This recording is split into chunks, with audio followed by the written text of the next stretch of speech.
Namjirtu ijoollee Oromoo ani Simoodha.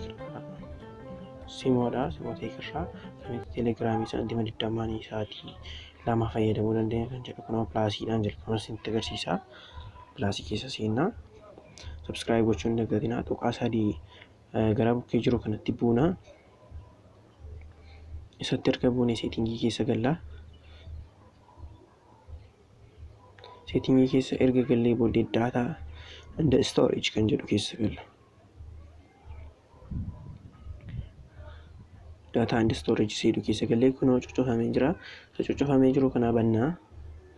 Inni yeroo teelegiraamii haaraa install goonu kanatti babbanamee dhufa. Isa babbaname kana hin cuccufnarraa. Maaliif kun ofiisaadhaan akka inni buusu godha. Yeroo kana immoo birriin keenya nu jalaatii dhumaa jechuudha. Isa kana cuccufnaa. Haala kanaan saantimaa teelegiraam pilaasii irratti saantimaa 20 sa'aatii lama fayyadamuu dandeenya. Teelegiraamiidhaan immoo haala kanaan fayyadamna. Appilikeeshinii isaa adda garadha waan ta'eef tuqaa sadii isa gara bukkee jirutti buunaa. Seetingii keessa gallaa. Data and storage kan jedhu keessa gallaa. When salaasa kana irraa akka kanaatti dhufa gaafa dhufu irraa akka kaasna hunda isaa irraa iticha duwwaa goonu. Isa kana when wifi isa jedhu kana sirraa kaasna.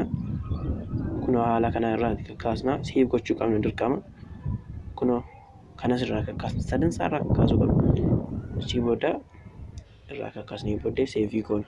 Dirqama save ta'uu qaba.